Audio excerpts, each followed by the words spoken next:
Minasyaitonirrajim. Bismillahirrahmanirrahim. Alhamdulillahi rabbil alamin. Wassalatu wassalamu ala asyrafil anbiya'i wal mursalin wa ala alihi wa sahbihi ajma'in. Amma ba'd. Assalamualaikum warahmatullahi ta'ala wabarakatuh. InsyaAllah bagi memberkati lagi pertemuan kita pada pagi ini, sama-sama kita mulakan dengan bacaan Al-Furqan Al-Fatihah. A'udzubillahi minasyaitonirrajim. Bismillahirrahmanirrahim. Alhamdulillah Ar-Rahmanir Rahim. Iyyaka na'budu wa iyyaka nasta'in. Ihdinas siratal mustaqim. Siratal ladzina an'amta 'alaihim ghairil maghdubi 'alaihim waladdallin.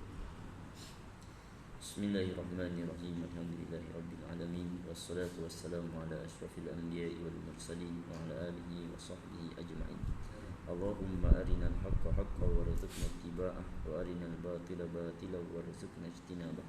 Allahumma faqqihna fid din wa 'allimna ta'wil wa hdina ila siratikal mustaqim.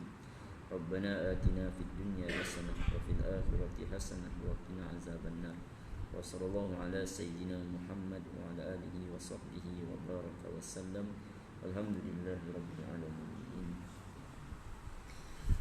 Alhamdulillah, segala puji bagi Allah Subhanahu wa ta'ala yang mengetahui akan tiap-tiap rahsia yang tersembunyi dan yang mengetahui akan tiap-tiap hati yang berpenyakit. Mudah-mudahan Allah Subhanahu wa ta'ala menyembuhkan penyakit-penyakit yang ada dalam hati-hati kita, dan mudah-mudahan Allah Subhanahu wa ta'ala membersihkan hati kita daripada penyakit nifaq dan juga kemusyrikan kepadanya.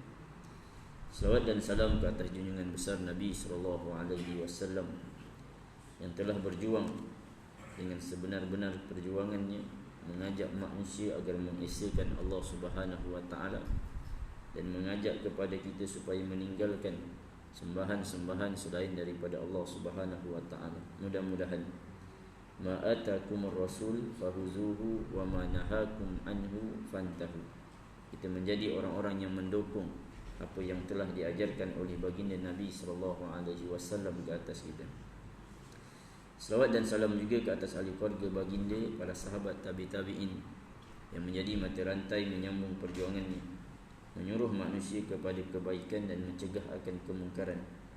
Mudah-mudahan kita yang hadir pada pagi ini semuanya diberikan oleh Allah Subhanahu wa ta'ala kekuatan untuk meletakkan diri kita menjadi salah satu daripada orang-orang yang menyambung mata rantai perjuangan itu. Dan mudah-mudahan kita dimatikan oleh Allah Subhanahu wa ta'ala di atas jalan-jalan orang-orang yang berjuang dan berjihad pada jalannya, sehingga suatu hari nanti ketika mana kita berhadap depan Allah Subhanahu wa ta'ala, Allah menerima akan iman kita dan Allah Subhanahu wa ta'ala memberikan sebesar-besar ganjaran bagi orang-orang yang berjihad pada jalannya. Innallaha ashtara minal mu'minin anfusahum wa amwalahum bi anna lahumul jannah yuqatiluna fi sabilillahi fayuqtaluna wa yuqtalun wa'dan 'alaihi haqqan fit tawrati wal injili wal qur'an wa man awfa bi ahdihi minallah fastabshiru bi bai'ikumul ladzi bay'atum bih wa dzalika huwal fawzul 'adzim. Amma ba'd. Yang dihormati pengurusi surau, Tuan Imam, Tuan Bilal, barisan JK surau, tuan-tuan, puan-puan yang dirahmati Allah Subhanahu wa ta'ala sekalian. InsyaAllah pagi ni kita sambung lagi perkongsian kita, kitab Penawar Bagi Hati, muka surat 39. Betul tak? Betul tak? Jadi kita masuk pada hal berkait dengan yang disebut dengan kedengkian. Dan di sana ada satu cabang ataupun bab yang disebut, kalau dari sudut definisi umumnya, dia seolah-olah macam perbuatan dengki. Akan tetapi dia disebut dengan ribtah, dan iaitu bahawa engkau mencita-cita akan nikmat yang seperti nikmat orang lain dengan ketiadaan hilang nikmat itu daripadanya. Yang ada buku sana pusat 39, baris yang ke 1, 2, 3, 4, 5, 6, 7, 8, 9. Dan tiada haram oleh ribtah itu. Yakni suatu hal keadaan dia seakan-akan macam dengki juga. Tapi yang disebutkan kat sini ni definisinya, dia berharap ataupun mencita-citakan suatu nikmat yang dia lihat pada orang lain, tapi dalam masa yang sama dia tidak mengharapkan nikmat tu hilang daripada orang tu. Contoh misalnya, seorang laki-laki yang Allah berikan kepadanya ilmu dan Allah juga berikan kepadanya amalan. Maksudnya orang yang mengamalkan ilmunya. Ini satu perkara yang sangat-sangat besar nikmatnya, tuan-tuan. Kalau kita orang yang baca Quran, boleh amalkan Quran, ini dua nikmat yang sangat besar. Sebab berapa ramai orang yang Allah berikan kepada mereka ilmu, tapi sebahagiannya tak amalkan ilmunya. Ataupun orang laki-laki ataupun orang kaya yang bertakwa. Sebab orang kaya ni kadang-kadang ujiannya berat, besar. Sebab tu orang yang tak bersedia dengan kekayaan, kadang-kadang dia boleh lemas dengan kekayaan itu. Sebab hari ini Allah Subhanahu Wa Taala uji kita. Jadi maka di sini ini hal yang dibenarkan pada syarak. Yakni bila kita tengok orang yang alim, kita tengok orang yang banyak ibadahnya, hati kita jadi ada rasa iri hati. Tapi bukan mengharapkan ibadah itu hilang daripadanya. Yang kita harapkan supaya Allah berikan juga kepada kita. Kalau macam hak bagu ni kan viral, video budak kecil baca Quran nangis, baca Quran nangis. Saya kalau tengok video tu kadang-kadang rasa nak nangis pula. Bukan nangis sebab budak tu nangis, rasa nak nangis sebab apa? Kita baca Quran banyak baca tak nangis-nangis aku ni. Faham tak ni? Dia baca Quran nangis. Dia faham tentang hari akhirat nangis. Kita baca juga, ngafal juga, tapi tak nangis-nangis. Ini satu nikmat yang Allah berikan kepada dia yang mungkin belum pada kita. Jadi kita doa pada Allah Subhanahu Wa Taala supaya diberikan kita nikmat yang itu juga. Nikmat seronoknya ibadah, dan harus bahawa engkau kasih hilang nikmat daripada mereka yang minta tolong ia atas mengerjakan maksiat dengan nikmat itu. Kerana bahawasanya engkau sebenarnya bukan kasih akan hilang nikmat, bahkan engkau kasih akan hilang maksiat. Bermula alamatnya bahawasanya jika meninggalkan ia akan maksiat, nescaya tiada kasih engkau akan hilang nikmat daripadanya. Ini hal yang kedua, apabila kita melihat suatu kemaksiatan, orang yang beriman ini, maksiat itu perkara yang tidak menyenangkan hatinya. Itu yang disebut orang-orang yang beriman ni hatinya bersih. Kemaksiatan itu akan menggusarkan kehidupannya. Jadi di hadapan kehidupan kita ada maksiat yang berlaku secara sembunyi, tidak terang-terangan. Tapi di sana juga ada maksiat yang berlaku secara terang-terangan. Lagi hari ini zaman-zaman teknologi ni, bila-bila masa je kita buka telefon kita je, kita buka TV kita, maksiat itu depan mata kita dan kita melihat akan kemaksiatan itu. Jadi setiap orang yang melihat kemaksiatan itu mempunyai kekuatan yang berbeza-beza. Ada di sana orang-orang yang disebut oleh Allah Ta'ala itu, man ra'a minkum munkara falyughayyirhu biyadihi. Ada orang tu dia melihat kemungkaran dan dia ada kekuatan dengan kuasa dia untuk mencegah kemungkaran itu. Kan kita kalau tengok maksiat, kalau kita ada kekuatan, kita ada kuasa, cegah supaya jangan dia berlaku. Tapi di sana ada orang-orang yang tidak ada kuasa, tidak ada kekuatan, yang ada hanya hatinya yang membenci kepada kemaksiatan itu. Maka ada juga orang-orang yang di dalam hatinya itu, kata para ulama, dia mengharapkan supaya suatu keburukan berlaku ke atas orang yang bermaksiat, kerana bukan benci kepada batang tubuh tadi, benci pada maksiat. Contoh kita tengok orang tengah konsert contohnya, tergelik-gelik atas pentas misalnya, kita pun berharap, ya Allah kau runtuhkan je lah stage tu. Bukan supaya orang tu binasa, tapi kita mengharapkan supaya maksiat itu berhenti dia. Maka itu perkara yang disebutkan harus pada diri kita. Kerana hakikatnya kita bukan nakkan nikmat itu hilang daripada orang tadi itu, tapi yang kita nak sebenarnya adalah maksiat itu berhenti daripada berlaku. Dan pada kita lah sebenarnya, jangan kita pula sekongkol dengan orang bermaksiat. Itu satu masalah tu. Jadi hari ini maksiat itu sangat mudah sebenarnya. Kadang-kadang dalam rumah kita dia berlaku, depan mata kita. Ustaz-ustaz tengok juga Ustaz. Tu yang disebut man ra'a, siapa yang nampak. Kalau kita tak nampak maksiat tu, macam mana kita nak tahu dia maksiat ke tak maksiat? Kita dengar-dengar je. Ustaz, saya dengar-dengar, tak boleh pakai dengar-dengar tuan. Kita kena pastikan betul maksiat tu berlaku, baru kita cegah. Ra'a kat situ sebagai ulama kata apa? Kalau kita tak tengok pun tapi kita ketahui dengan pasti. Orang datang kat surau, pakcik. Dekat rumah sebelah tu ada orang sekian. Kita pun bawa Pak Imam, bawa Bilal pergi rumah tu, tengok betul lah dia laki perempuan yang belum berkahwin duduk satu rumah, misalnya. Maka kita cegah maksiat itu. Itu perkara yang menjadi kewajipan kepada kita. Dalam bab ni tuan-tuan, ingatlah satu dalil daripada Al-Quran. Allah Ta'ala melaknat Bani Israel ke atas perbuatan mereka yang bagaimana?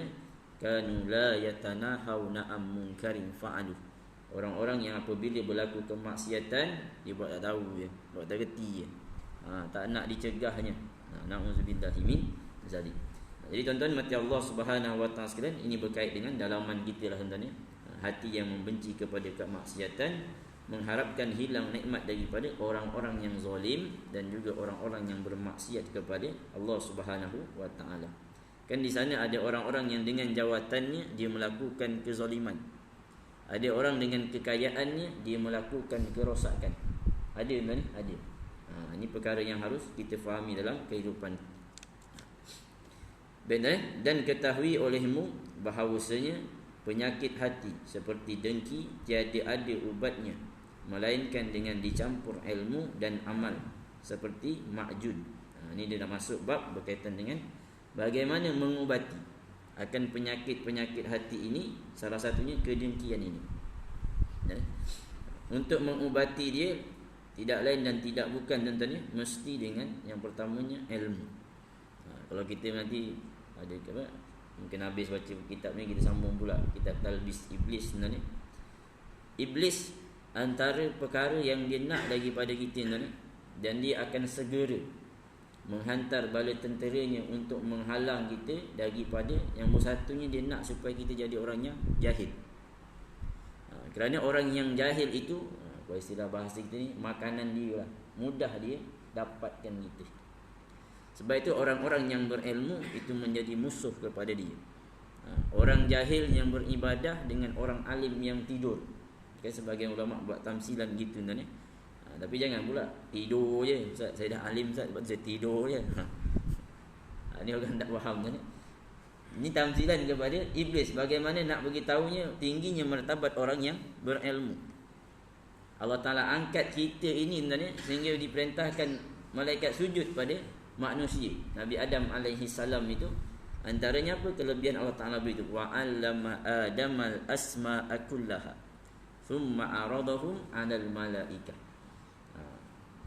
Jadi kejahilan ini akan menjadi pintu syaitan menguasai kita. Maka ilmu menjadi musuh kepada dia. Sebab tu orang yang alim tidur dengan orang jahil yang beribadah, syaitan lebih bimbang kepada orang alim yang tidur. Adapun orang yang beribadah tanpa ilmu, itu tidak menggerunkan dia. Kerana ilmu itu kekuatan bagi umat Islam. Ilmu kekuatan bagi orang-orang yang beriman. Situ. Jadi tuan-tuan mati Allah Subhanahu wa taala sekalian, maka menjadi kewajipan atas pada diri kita berusaha untuk menambah ilmu kita, sama ada ilmu fardu ain ataupun ilmu fardu kifayah.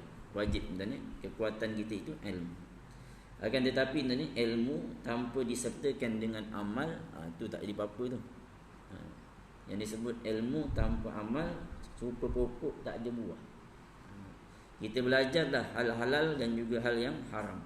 Kita tahu perbuatan A haram, perbuatan B halal. Tapi kita buat yang sebaliknya. Yang haram kita buat, yang wajib kita tinggalkan, maka itu tak jadi. Jadi ubat untuk mengubati kedengkian yang ada dalam hati kita, mestilah kita ilmu yang kita amalkan. Mesti dua ini harus kita fahami dengan baiklah tuan-tuan.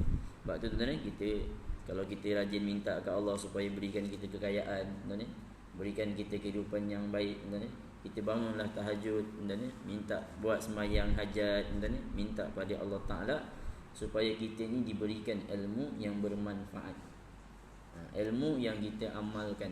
Itu juga mustahak dalam kehidupan kita. Maka ada pun ilmu, maka bahawa mengetahui ia akan bahawasanya dengkinya itu memberi mudarat akan dirinya sendiri. Ini berkaitan dengan ilmu.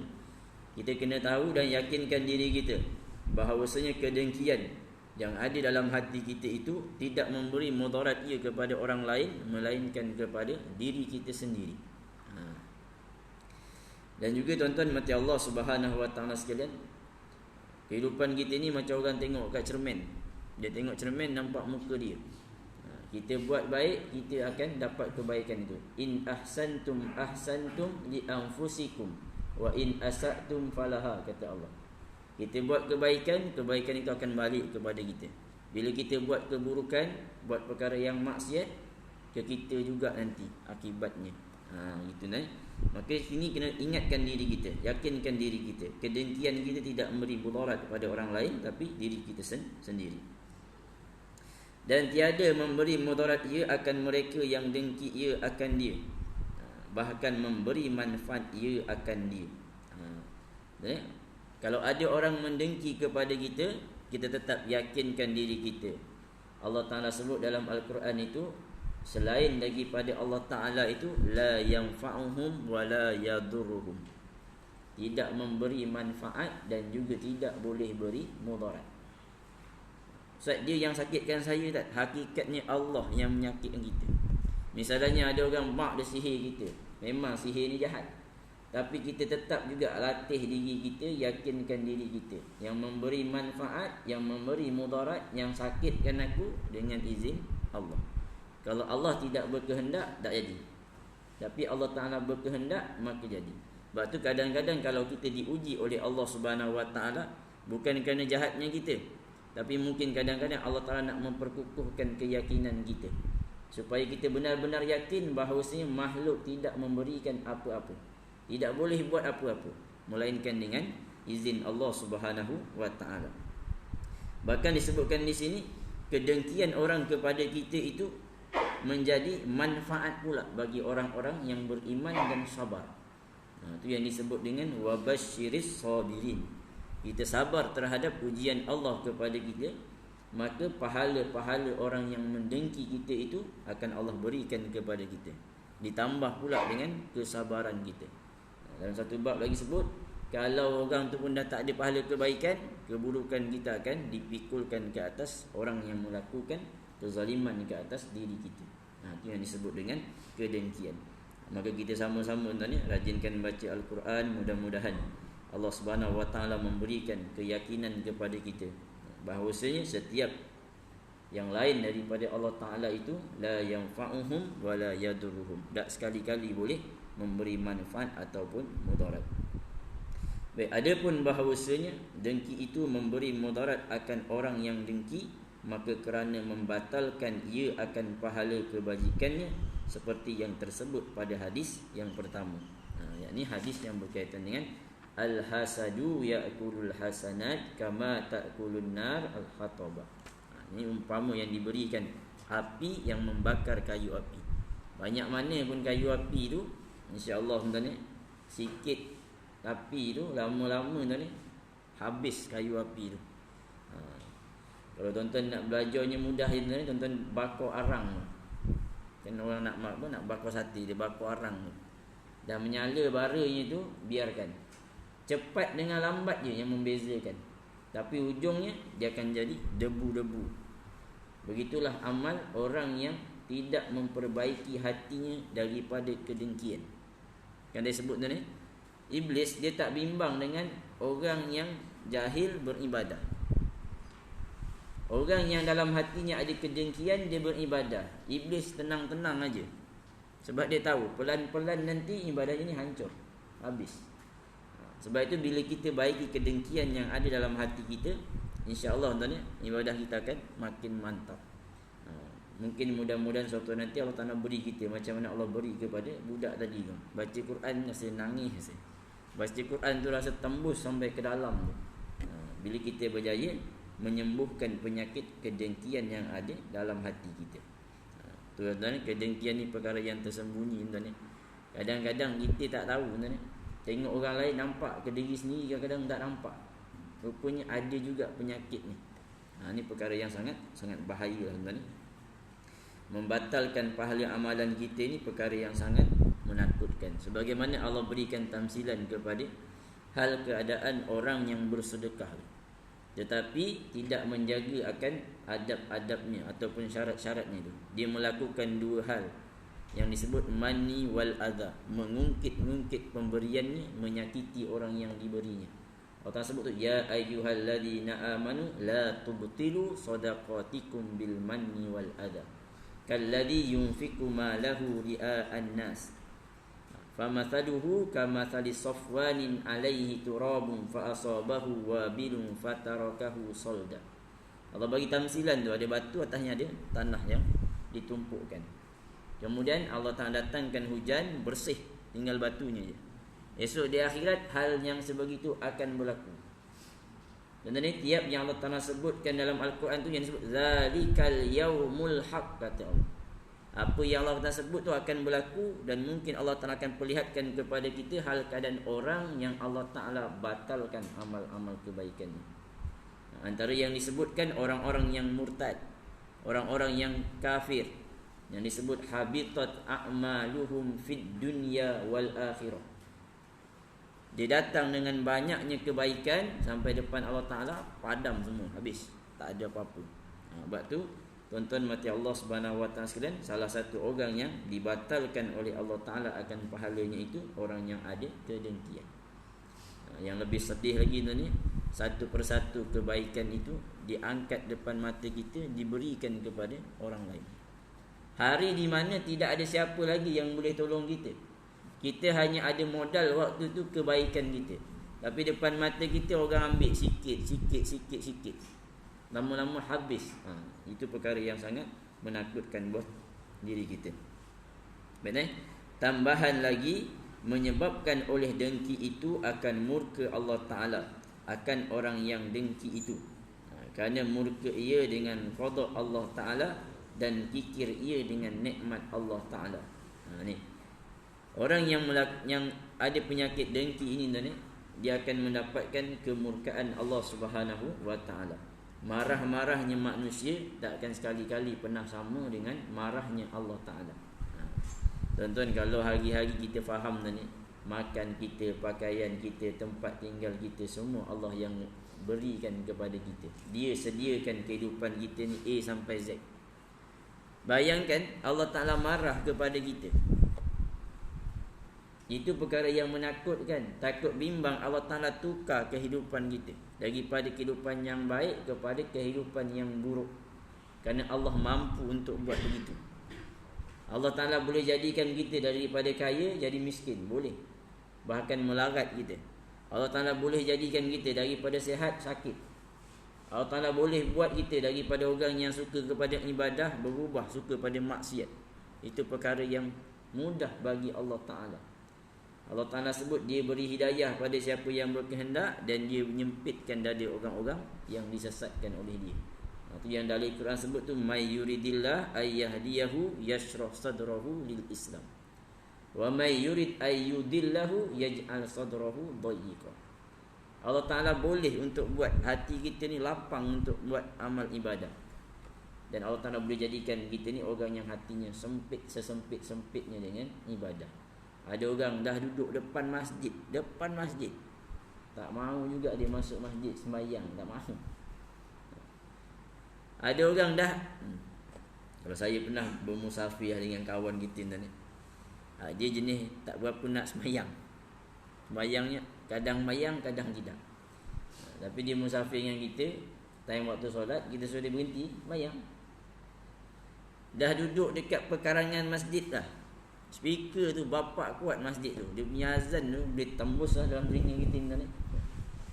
Kita ajak semayang, kata nantilah, belum sampai seru, kata dia. Seru yang macam mana lagi yang dia nak ni? Ni saya nak sebut apa ni? Allah boleh buat hati kita sempit sampai tahap macam tu. Dah depan pintu masjid tetap juga tak mahu ke masuk masjid. Begitulah hal keadaan Allah Ta'ala buat kepada orang-orang yang dah melihat mukjizat Nabi, tak mahu kepada Islam. Jadi tuan-tuan mati Allah Subhanahu Wa Ta'ala sekalian, kemurkaan Allah Subhanahu Wa Ta'ala itu sangat menakutkan. Kalau di dunia lagi akibatnya begitu, di akhirat jangan tanya tuan. Allah Ta'ala tu azab orang-orang yang dalam neraka tu bukan main-main punya azab. Syadidul iqab, tuan. Sangat-sangat keras. Sampai disebutkan ahli neraka tu dibesarkan tubuhnya. Jadi supaya Allah Ta'ala boleh azab dengan sekeras-kerasnya. Sebagai ulama sebut punggungnya saja sebenarnya daripada Mekah ke Madinah besar. Cerita Mekah ke Madinah saya tak pernah pergi tuan. Mekah Madinah ni tengok gambar je sebenarnya. Berapa jauh tuan? Mekah ke Madinah berapa jauh jarak tu? Itu punggungnya tuan-tuan. Punggungnya. Sebab tu ahli neraka ni satu tubuh dia tu boleh ada jutaan seksa yang berbeza-beza. Bukan satu jenis seksaannya atas tubuh dia, ada berbilang-bilang jenis seksaan. Allah Ta'ala besarkan tubuh supaya mana? Supaya liyadhukul azab, kata Allah. Dia ada rasa betul azab tu. Ni kemurkaan Allah suatu perkara yang bukan main-main. Sebab apa Allah Ta'ala murka tuan? Orang yang melakukan kedengkian ni seolah-olah orang itu tidak menerima qada dan qadar, janji baik dan buruk yang telah Allah Ta'ala putuskan. Kita ni kan hidup atas muka bumi tuan-tuan ni. Allah Ta'ala dah siapkan dah kita punya buku catatan itu. Waktu bila dalam perut mak kita lagi Allah Ta'ala tetapkan rezeki kita. Allah Ta'ala dah tulis siap dah. Kita mati esok Allah Ta'ala tulis siap dah tuan-tuan ni. Itu perkara yang telah Allah Ta'ala putuskan buat diri kita. Dan Allah Ta'ala sangat kenal diri kita. Maka kita wajib beriman dengan qada dan qadar, janji baik dan buruk dari Allah Subhanahu wa Ta'ala. Semua itu dari Allah. Dalam bab rezeki misalnya, kalau kita dengki dengan sahabat kita soal rezeki, soalan ni, siapa yang beri kita rezeki? Allah. Nahnu narzuq. Allah yang membahagi-bahagikan rezeki. Ada yang dapat banyak, ada yang dapat sikit. Wallahu faddala ba'dakum ala ba'din fir rizq. Allah sebut dah dalam Quran, aku yang bahagi-bagi rezeki, ada yang dapat lebih, ada yang kurang. Ustaz, kenapa dia lebih, saya kurang? Suka hati Allah Ta'ala nak bagi banyak mana pun. Faham tak ni? Dia bos, dia khalik yang menciptakan kita, yang susun atur kita. Nak bagi banyak ke sikit, suka hati Allah Ta'ala. Kita tak ada hal kat situ lah. Ya, ni? Tapi kalau kita sampai membantah Allah Ta'ala, ni tak betul ni Allah Ta'ala bahagi ni, macam kita bijak pula pada Allah Ta'ala. Kita ni manusia yang zaluman jahula, kata Allah Ta'ala. Banyak buat salah dosanya dan kita ni jahil. Kalau dibanding ilmu kita dengan Allah Ta'ala, tak sebanding langsung. Sebab tu kalau kita baca Quran ni, kita jumpa huruf-huruf yang dipanggil huruf-huruf muqatta'ah itu ni. Yasin, Alif Lam Mim, Kaf Ha Ya Ain Sad misalnya. Pengajaran besar Allah Ta'ala beritahu pada kita, makhluk kita ni manusia terbatas ilmu kita.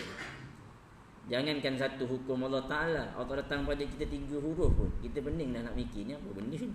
Perkataan pun bukan ni, huruf ni. Terpulang kita lah tuan-tuan ni menilai diri kita. Maka Allah Ta'ala marah kepada orang yang tak terima qada qadar ini. Ini perkara yang harus kita fahami dan kikir ia dengan nikmat Allah Ta'ala. Allah Ta'ala nak bagi dekat sisi fulan sebanyak sekian-sekian, itu hak Allah Ta'ala, bukan ada kena-mengena dengan kita. Allah Ta'ala ni tuan-tuan ni disebutkan dalam Al-Quran itu ghaniyun, dan kita ini fuqara. Allahu ghaniyun. Kayanya Allah Ta'ala ni dia bukan macam kita makhluk. Kita kalau kaya, ada segunung emas, hari-hari dikorek, lama-lama licin. Allah Ta'ala punya nikmat, kalau dia ambil, tak berkurang sikit pun, macam tak berkurang langsung. Punya banyaknya nikmat Allah Ta'ala. Macam ada orang lah, duit dia 600 bilion misalnya, hari-hari satu hari belanja 1000. Macam tak luak je duit dia tu. Tapi Allah Ta'ala 600 bilion ke? Tak tuan, lebih daripada tu lagi. Maka kita tak payah sibukkan hal yang telah ataupun yang telah ditetapkan Allah Ta'ala, bukan hal kita. La yus'alu amma yaf'alu wa hum yus'alun. Jangan sibuk kita mempertikai, mempersoal apa yang telah Allah Ta'ala putuskan. Kerana suatu hari nanti kita yang akan ditanya oleh Allah Ta'ala apa yang kita buat. Yang meluaskan ia akan dia daripada perbendaraannya atas hambanya ini, mudarat pada agamanya. Jadi tuan-tuan mati Allah Subhanahu wa Ta'ala sekalian, kita ingatkan diri kita balik sebenarnya. Yang meluaskan, melapangkan akan kehidupan kita ni Allah Subhanahu wa Ta'ala. Maka dia boleh nak pilih, yang A dibagi luas, yang ni bagi kurang pula sebenarnya. Yang paling utamanya kita tanya dalam hati kita. Kalaulah kita ni orang kaya, ada kedengkian dalam hati kita. Tuan-tuan, mungkin nikmat dunia kita dapat dah, nikmat akhirat tak dapat. Tapi bayangkan kalau kita ni tak berapa nak kaya, dengki kuat pula. Faham tak ni? Orang kaya dengki. Mungkin dunia dia dapat, akhirat tak dapat. Tapi kalau dah miskin, dengki pula. Dunia pun tak dapat, akhirat pun tak dapat. Paling teruk ni tuan ni. Kita yang mana satu kita. Mudah-mudahan kita miskin pun tak dengki, kaya pun tak dengki. Tak ada kehal kita tuan ni. Jadi ini perkara yang harus kita fahami dengan sebaik-baiknya. Dan seterusnya tuan-tuan mati Allah Subhanahu wa taala sekalian, hal ini tidak lain tidak bukan akan membawa mudarat kepada agama kita. Ni yang duduk dalam hati ni dipanggil iman ini. Dan ni kalau badan kita, waktu belajar dulu saya sebut apa? Badan kita kalau kena penyakit paling dahsyat sekali lah. Kalau hari ni kena corona misalnya. Kita kena corona. Corona tu boleh rosakkan badan kita, tapi iman kita belum tentu tuan.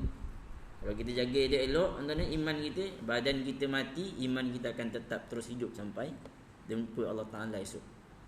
Tapi kedengkian ni kalau kita tak rawat dia tuan, pelan-pelan nanti kalau badan kita tak mati, iman kita mati. Kata Sayyidina Umar, jadi kita ni bangkai yang bernyawa. Kita lihat bagaimana iblis. Dia hidup tuan, hidup lagi sampai hari ni. Dia minta kepada Allah Taala supaya hidup sampai hari kiamat, dan Allah Taala mustajabkan permintaan dia. Fa anzirni ila yaumi yub'atsun. Dia hidup. Tapi tuan-tuan, ulama kata tu batang tubuhnya hidup. Imannya dah tak ada. Dia tiada beza dengan bangkai yang bernyawa. Hakikatnya dia mati dah. Itu perkara yang harus kita fahami. Nilai kita sebagai orang beriman itu adalah pada keimanan kita, ketakwaan kita. Kedengkian akan membunuh keimanan seorang. Bayangkan daripada makhluk yang paling taat tu, iblis, ibadahnya paling banyak, ribuan tahun. Ilmunya bukan biasa-biasa tuan-tuan. Diangkat dia, darjatnya tinggi. Tetapi kedengkiannya itu menyebabkan dia jadi sehina-hina makhluk yang dilaknat oleh Allah Subhanahu wa taala. Dan kalau kita mewarisi kedengkian, yakin percayalah tuan-tuan, kita akan dihinakan oleh Allah Taala dengan serendah-rendahnya di dunia dan di akhirat. Ini perkara yang menjadi keyakinan bagi orang yang beriman. Adapun mudarat dengan dengki itu pada dunianya, maka bahawasanya orang yang dengki itu sentiasa ada dalam duka cita yang berpanjangan, kerana bahawasanya seterunya tiada sunyi daripada nikmat. Yang tadi tu berkaitan dengan apa? Pahalanya rosak, imannya rosak. Dalam kehidupan dunia pun Allah Ta'ala bagi dah apa dia tuan? Hatinya tak tenang. Yang mahal dalam kehidupan kita ni ketenangan hati, kebahagiaan. Yang sebut bahagia-bahagia tu, orang kata, Ustaz, saya nak cari kaya dengan kaya boleh bahagia. Belum tahu dah tuan-tuan. Tenang itu yang paling mahal tuan-tuan sebenarnya. Sebab apa? Kat kedai tak ada jual. Ustaz, hati saya serabut dah Ustaz. Kau pergi farmasi bahagian serai, kat sana ada jual bahagia. Kau belilah sekilo RM5 contoh. Mana ada tuan. Nak dapat bahagia ni dia tak ada syarat kaya tuan. Orang miskin boleh bahagia. Tak semua orang yang tengah senyum tu, kita tengok dia senyum tu dia bahagia. Tak mestinya. Ada orang dekat mulut dia senyum je, dalam hati Tuhan je yang tahu tuan ni. Dan tak semua orang yang kita tengok dia sedih tu, dia sedang bersedih.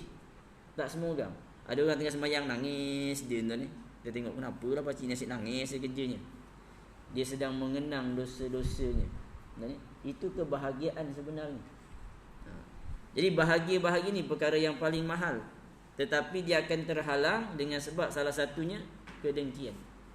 Kalau kita hidupnya rasa sempit, dia hatinya tak seronok je tuan ni, duduk menung sekejap, mungkin ada kedengkian dalam hati kita terhadap saudara kita. Mungkin tuan-tuan ni. Jadi tuan-tuan mati Allah Subhanahu wa taala sekalian, tuan-tuan tanyalah siapa pun tuan-tuan ni, ahli maksiat pun kalau tuan-tuan tanya, dia akan jawab apa? Saya nak hidup yang bahagia. Cuma mendapatkan kebahagiaan itu cara yang berbeza-beza.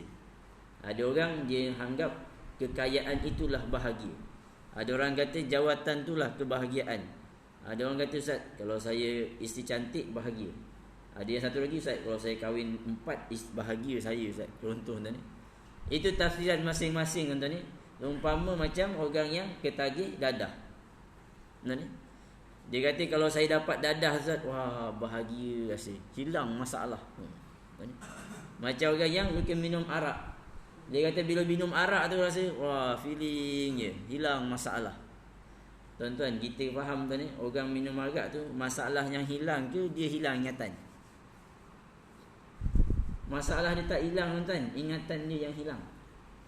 Kita nak yang macam tu ke ataupun kita nak yang masalah kita betul-betul hilang?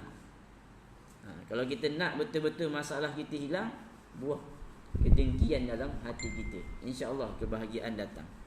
Tapi kalau kita pun berfikiran macam mana orang yang ketagih dadah, macam mana orang yang ketagih dengan arak, maka kita akan jadi orang yang sebab benar bahagianya tu sekejap-sekejap je. Contoh orang minum arak, masa dia mabuk tu dia rasa bahagia, hilang mabuk dia, masalah datang balik. Macam orang yang ketagih dadah, dia cocok dadah tu, dihisap dadah tu, mak kena kat dia 2-3 jam rasa feeling, hilang masalah. Habis kesan dadahnya, habis.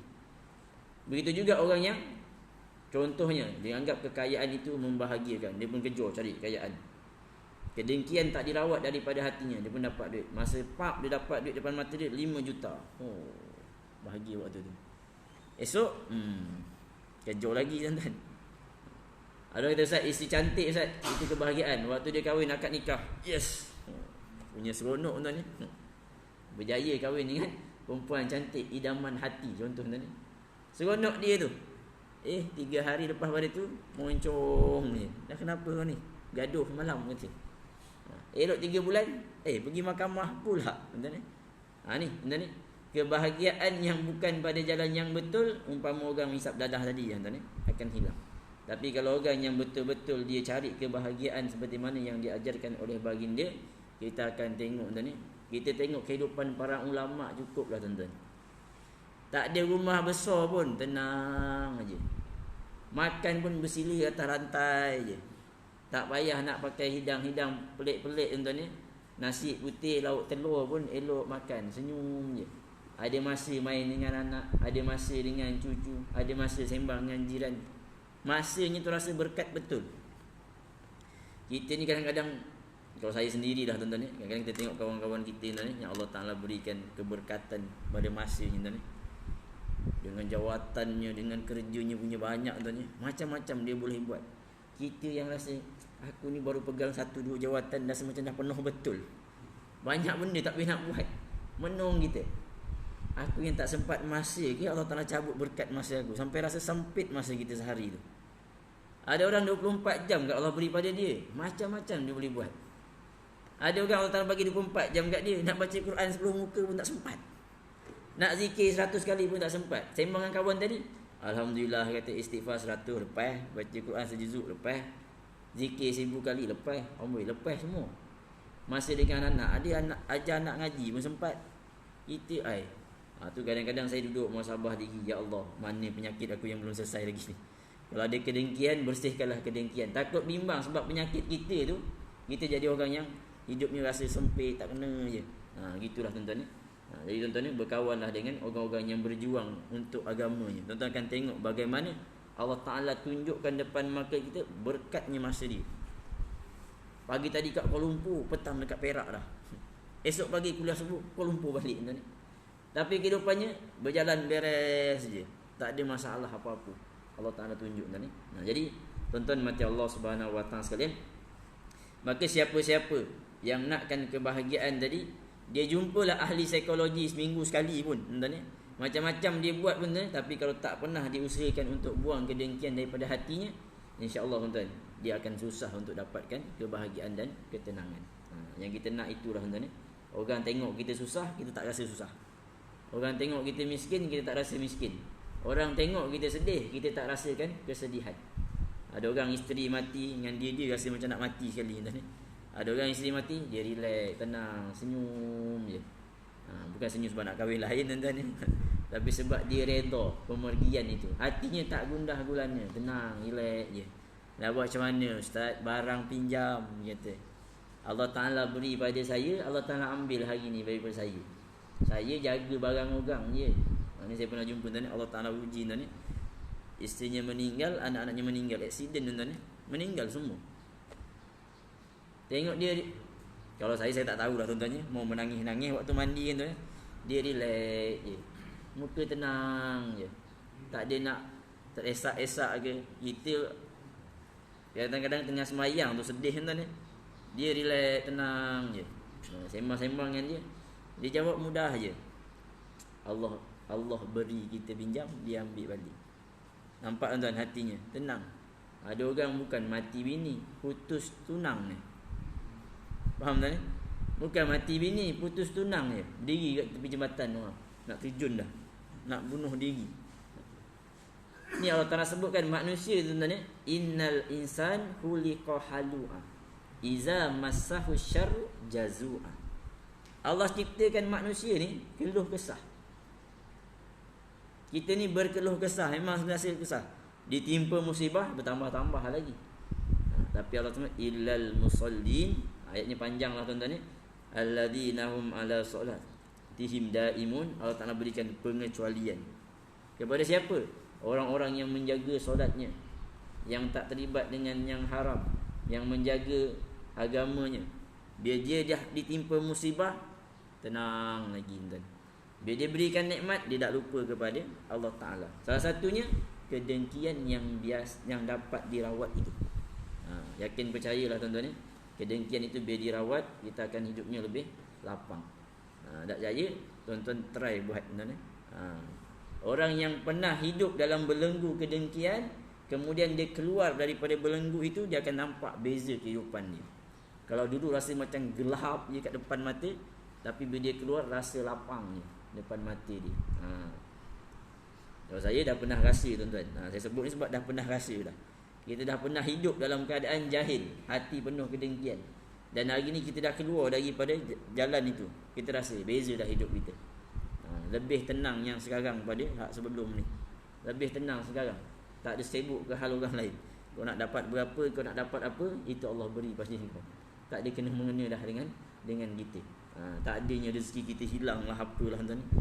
Ni orang meniaga burger, tiba-tiba kita niaga burger, sebelah kita pun niaga burger. Habislah rezeki aku kena ambil dengan orang. Tu datang mana pula rezeki kita orang boleh ambil tuan ni? Tak ada.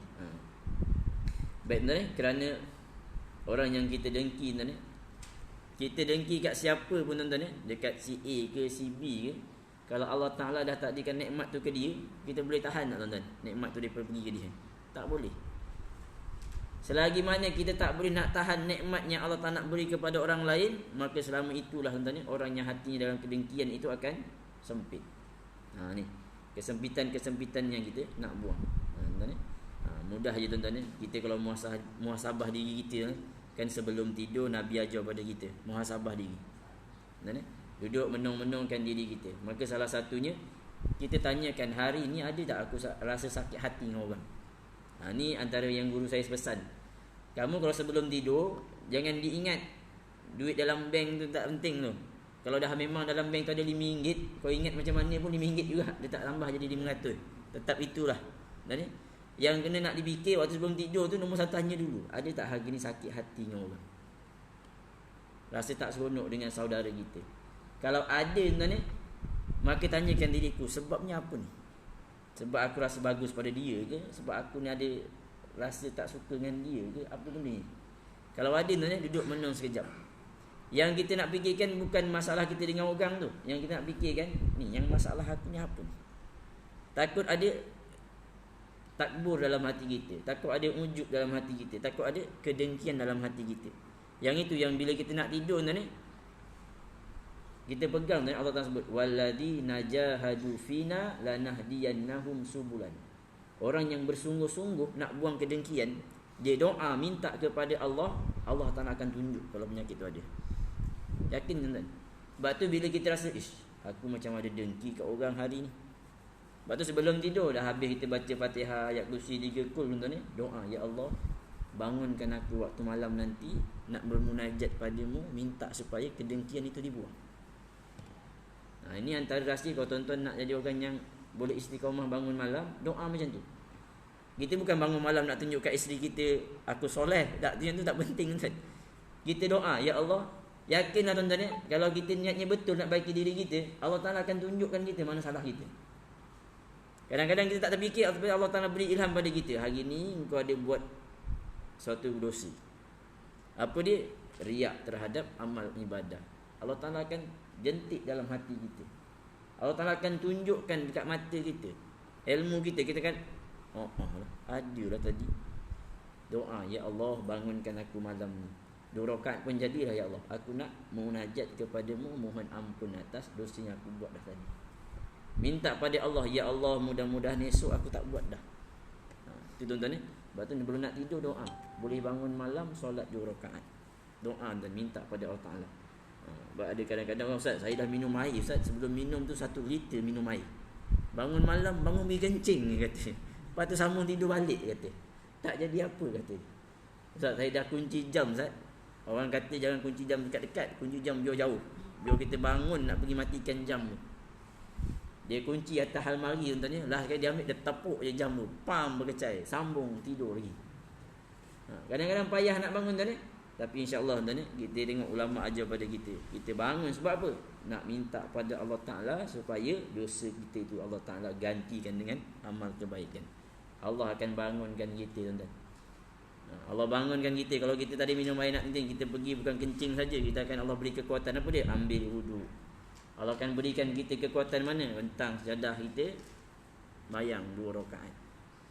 Kalau kita rasa nak baca Yasin panjang sangat, Allah Ta'ala beri kita kekuatan baca Al-Ikhlas dia cukup. Tapi nanti waktu sujud dan rukuk itu Allah Ta'ala akan panjangkan rukuk dan sujud kita.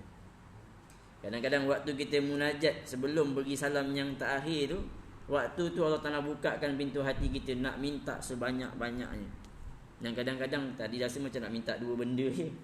Tapi bila sampai situ, macam-macam pula kita minta. Jadi makin panjang munajat kita. Allah boleh beri kepada kita. Yang disebut innallaha ala ma'al muhsinin. Allah akan bersama-sama dengan orang yang buat kebaikan. Bertaubat daripada dosa kita, berusaha untuk membersihkan hati kita daripada dosa itu adalah kebaikan. Faham situ tuan-tuan ni? Jadi tuan-tuan mati Allah Subhanahu Wa Ta'ala sekalian, mudah-mudahan Allah Subhanahu Wa Ta'ala berikan kepada kita keselamatan yang sebenar-benarnya lah tuan-tuan ni dalam kehidupan ini. Jadi tuan-tuan mati Allah Subhanahu Wa Ta'ala sekalian, sebagai akhir pertemuan kita pada pagi ini, kita berhenti dulu pada muksad yang ke-40 tadi tuan-tuan ni. Hari ini kita bincangkan tentang yang permulaan tadi berkaitan dengan ghibtah, yakni seakan-akan ia dengki tapi diharuskan dan dibenarkan pada syarak, yakni mengharapkan Allah memberikan nikmat yang telah diberikan orang lain kepada kita tanpa mencita-citakan nikmat itu hilang. Yang keduanya, kita mengharapkan Allah Ta'ala ambil nikmat di atas orang-orang yang zalim dan yang bermaksiat. Dan seterusnya tuan-tuan, kita doa pada Allah Ta'ala supaya Allah Ta'ala tambahkan kefahaman kita bahawasanya kedengkian ini hanya memberikan kemudaratan. Dan sebagai akhirnya saya tutup dengan satu dalil daripada Al-Quran. Allah Ta'ala sebut kepada kita, wa man a'rada an zikri fa innalahu ma'isyatan donka. Siapa-siapa yang dalam kehidupannya membelakangkan perintah agamanya, dia tidak akan menemukan melainkan kesempitan dalam kehidupannya. Dia tak akan jumpa yang lain melainkan kesempitan. Jadi siapa-siapa yang nak keluar daripada kesempitan yang sebenarnya, maka dia harus kembali kepada agamanya, mentaati perintah-perintah Allah Subhanahu Wa Ta'ala, berjuang untuk agamanya, menegakkan agamanya sebagaimana yang telah ditegakkan oleh baginda Nabi sallallahu alaihi wasallam. Mudah-mudahan Allah Subhanahu Wa Ta'ala memilih kita di kalangan orang-orang yang menjualkan diri kita dan harta kita pada jalan Allah Subhanahu Wa Ta'ala. Aqulu qawli hadza wa astaghfirullahal azim li wa lakum. Wassalamualaikum warahmatullahi taala wabarakatuh. A'udzubillahi minasyaitonir rajim. Bismillahirrahmanirrahim. Alhamdulillahi rabbil alamin, wassalatu wassalamu ala asyrafil anbiya'i wal mursalin wa ala alihi wa sahbihi ajma'in. Allahumma inna nas'aluka ridhaka wal jannah wa na'udzubika min sakhatika wan nar. Allahu ya muqallibal qulub, tsabbit qulubana ala dinika wa ala ta'atik.